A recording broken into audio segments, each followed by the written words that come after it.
Good morning, friends.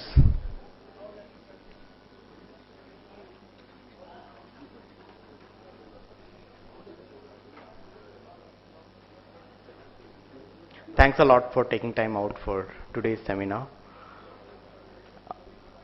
Chairman Gurgaon branch, C. Naveen Garg, our ex officio member, C. Alok Jain, Chairman IDT committee, our guest speaker for the day, CA Madhukar Hiregangeji, my colleagues in the executive committee, galaxy of past chairmen and office bearers, professional colleagues, ladies and gentlemen. Good morning. Please accept our warm welcome on behalf of Gurgaon branch of NIRC of ICAI. It's my privilege to welcome you on behalf of the Gurgaon branch on this one-day national seminar on GST, conducted by the Indirect Tax Committee of ICAI and hosted by your branch, Gurgaon. It could not have been a better time to discuss this topic on GST when the model law has been in the public domain for a while and the monsoon session begins from Monday, which holds the highest, the brightest chances of passing the much awaited constitutional amendment bill, which has been overdue for long. Today's event is conducted by the Indirect Tax Committee of ICAI under able chairmanship of CA Madhukar Hiregangeji. We pay sincere gratitude to Sir for allowing us to host this event. We congratulate you to be part of this event, which is going to be graced by some of the best speakers available with us and the authorities on themselves. Goods and service tax is expected to throw open a number of opportunities as well as challenges to the businesses, the economy, and then obviously the professionals like us. An event like this should help us understand the intricacies better. I hope that this seminar will provide a platform to share the knowledge and expertise and critical review of the issues relating to the onset of GST. We look forward to get an exposure about what the best of the brains think about this dynamic issue on GST. Let us start the event with the traditional auspicious lamp lighting ceremony for seeking the blessings of Ma Saraswati.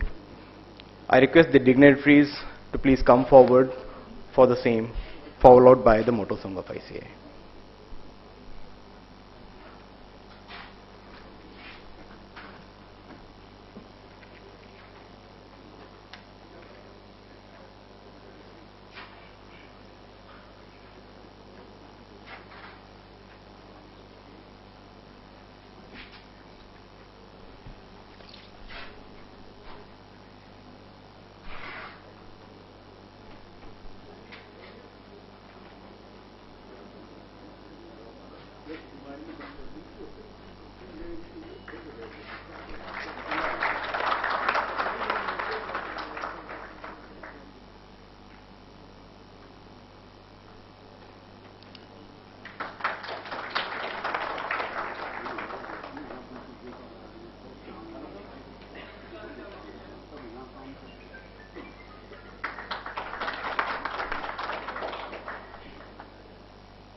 May we please rise for the motto song?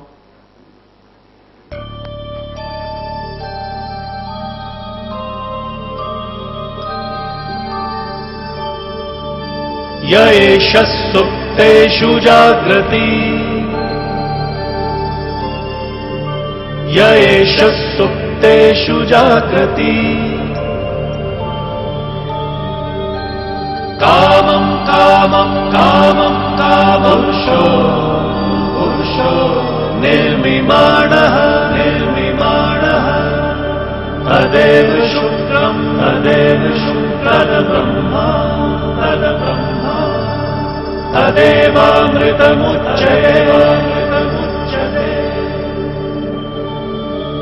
तस्मिन् लोकः शतः सर्वे तदूनात्यपि कश्चन एतद्द्वैत एतद्द्वैत एतद्द्वैत एतद्द्वैत एतद्द्वैत एतद्द्वैत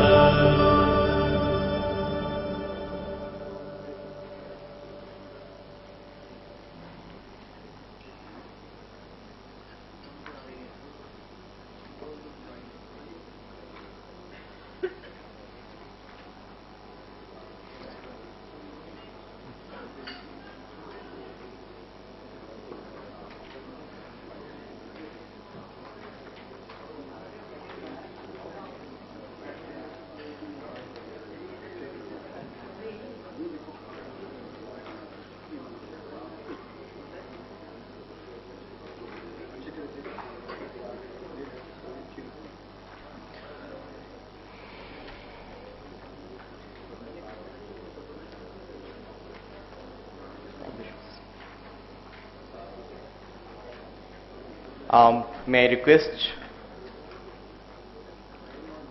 Chairman Naveen Garg, Vice Chairman Rakesh Agarwal to kindly escort our guests to the dais.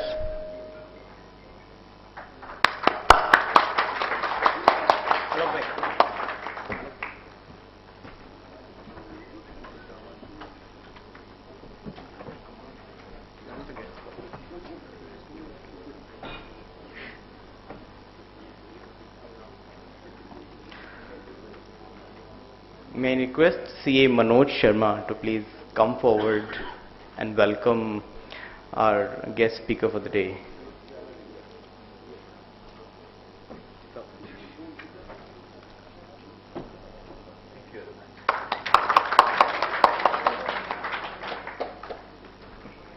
Welcome, sir. May I request CA Sanjeev Gandhi to please come forward and welcome our ex-officio member Alok Jainji.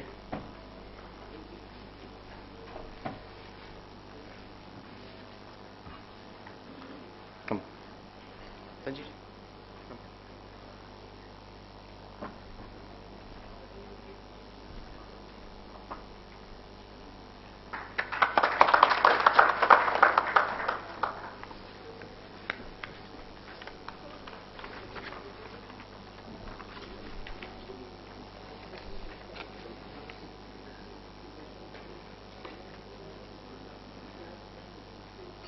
As we start discussing about the GST, the first and the foremost is going to be what exactly is it? What's the overview? How does it get levied?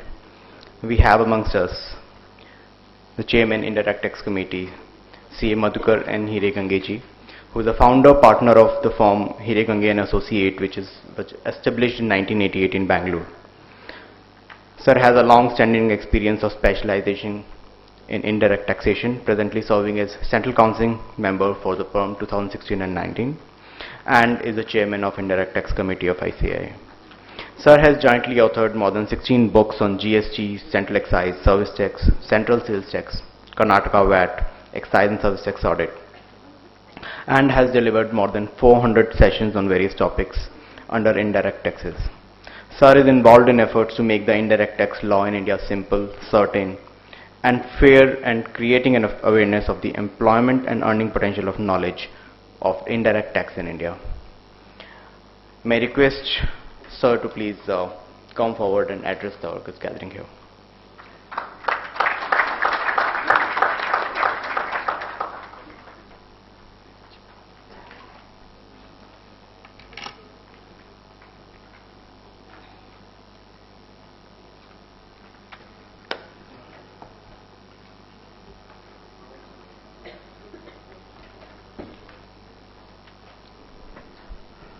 Very good morning, ladies and gentlemen. I think first time I'm I'm addressing the Gurgaon branch, and I would thank them for this opportunity.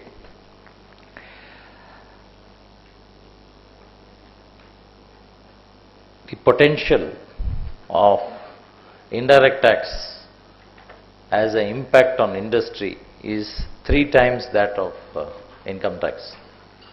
You have VAT, excise, customs, service tax, GST. If you total all the revenues, these revenues exceed income tax by about 2.5 times. I am using the PowerPoint which we have used for the lectures for the departmental officers. We have given a training material yesterday to the Revenue Secretary of 700 pages for training of these officers of the department in all aspects of indirect taxes. The last slide today I will show you what are all the lectures we have been planning. Since this was taken 2 days back, I thought I would use the same presentation for your good self also. So today's coverage will be, we'll look at GST. The fact that all of you are here, I think this part of it, the first part of it you know is, probably know a lot more. When will it come? Again, it's anybody's guess. We'll have to wait for a few days, and I think things will become much clearer. Some principles.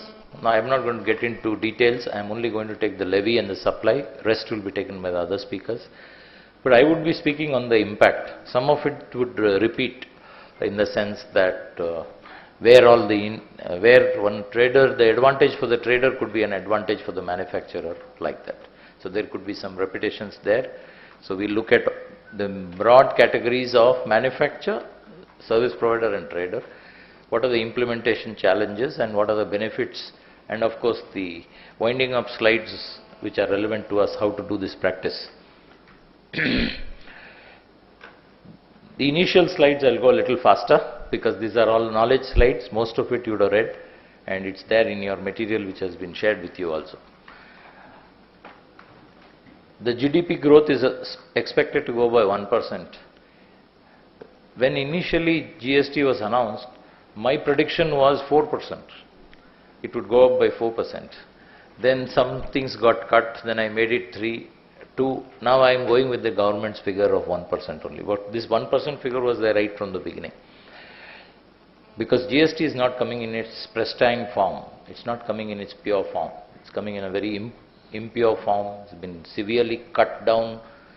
And we hope that some of it will come back. We are making representations to see that. International competitiveness is a major reason why GST should have come to India long back. The Jha Committee in 1978 recommended that as already 70 countries at that time had already adopted GST, it's high time India adopt GST. But finally we have got GST. Aayega, nahi aayega, and finally aa sakta hai, at least as of today. But international competitiveness is one of the main reasons. In fact, we probably would have been much nearer to China if we had GST in place maybe 20 years back. Just the thought of GST coming, the Prime Minister's, his saying at international forums that it's going to come itself has increased the FDI. And actually, if this GST bill increases, you may not be surprised, our FDI flow will multiply by maybe 4 or 5 times. If it really happens, if this bill gets passed, after this you will see the FDI flows will change dramatically. And that I think is the biggest advantage of GST. Though we don't want to tell that in international forums, that is what it's. If you look at just electricity, the amount of funds we require to electrify our villages is around 3 lakh crores a year. Where do we have that money? We allocate maybe 10,000, 25,000 crores for every year. But we require 3 lakh crores every year till 2022. So it has to come through FDI only. No other choice. If we have to grow at that level, then that's what has to happen. Let's see. Maybe if GST comes through, we'll see this more. Common market is also a very important aspect because business should flourish. All of us are there to serve the business, whether it's the government or you and me. All of us are here to serve the businesses, and therefore any distortion which increases the cost makes it difficult for people to do business economically, is certainly a dampener for businesses, and this will be removed at least from the tax side of it if GST comes. What will happen is that GST will be a system where anybody who wants to earn money, automatically he has to be part of GST, unlike in the past. In the past, people who were not interested could keep out of the tax net. I'm not saying that in future nobody will be outside the tax net. Now if you see the traders in India, maybe 60% are outside the tax net, at least in the north. Whereas I think that if we look at the GST, this percentage may come down to 20 or 25. So again, you have a big chunk of people entering the mainstream. And let me tell you, those people who are out of the system are not going to flourish. They are going to survive. They will still make money, but they won't flourish. They can't grow. They won't be accessible to bank funds. They have to keep everything in cash. So there is a growth problem there. They can do business up to a particular level. Maybe 1 crore, 2 crore of cash business they can do. After that, there will be fights between the brothers, fights between the partners, because nobody can believe in nobody. The moment, say, I and Rakesh are doing this business together, and after some time, Rakesh and me were moving around in, say, Santro. I went for a, high-end BMW or something. Rakesh has some thought to think, "Arey, both of us are partners. How is this Madhukar able to afford a BMW? I might have borrowed, but this can be cause of concern." You just think, these are all practical things which really happen when cash business happens. If there is no cash business, you don't have to worry. For example, in my office, I have not signed checks for last 15 years. Any of my partners, any one of the partners can sign individually any check, no limits. Because we don't have to worry, everything is accounted, there is nothing cash. Lower transaction costs would also mean lower reduced corruption, and maybe reduced corruption will also mean lower transaction cost. Because the interaction with the department will certainly reduce in the GST regime. You saw in the VAT regime that there was a fall, but it came up. After another couple of years, it became almost back to normal. In Karnataka, we had a fall which was, say, about dramatic fall of about 75% in the corruption. Then it again came up to another 50%. So there was a fall finally. In GST, hopefully, there will be a possibility of dramatic reduction in the corruption because of the interaction not there. One more benefit which is there, huge benefit for the government of India is, whenever indirect tax expands, direct tax gets benefit. Because today I am a trader, I was not in the mainstream, but I am forced to get into the mainstream because my buyers want the credit, and therefore I will get into the mainstream. Once I am in the mainstream, I am giving disclosing, aap tax audit karoge, I will have to pay some taxes. So I get into the direct tax revenues also will increase. This is what happened when service tax came also. Whenever service tax spiked, I used to see similar spike in direct tax revenues. Not to the extent of service tax, but again, you used to see the spike. And indirect tax is really growing. And one good thing this year is that if you look at the revenues of the central government, this time the 50% increase in the first quarter is there for excise. Targeted versus what has happened, 50% increase is there, which is very good news for India. Because any other sector goes up, the businessman makes money. Manufacturing sector goes up, there are lots of people making money. That's a very good thing which is happening. In the past, you are all aware, service tax was and is a complicated law. Company law has also been, has gone through so much of turmoil. You put in a law which was not really well drafted, and you made it a notification driven law, procedural driven law. Lot of changes have happened, but that's the way India evolves. If you look at any new legislation, that's the way it evolves, and probably in GTC, in GST also it will evolve like that. Lot of pain in the starting, and slowly they will make things better. We are trying to see that before it's implemented, some of the pain is removed. That is our objective. Or it could be like the DTC. It also could be like DTC, we never know. Uncertainty of law is not a good, you can say, characteristic for businesses. They want tax to be certain. You charge them 50% tax, 40% tax, but it should be certain for that period along with the conditions. But that doesn't happen in India and has not happened in India. I don't think it will happen in the GST also. Is it fair? If you look at any law which has come into India, at least in the indirect tax part of it, I can tell you that all laws are made only by the officers. And therefore, it is always biased to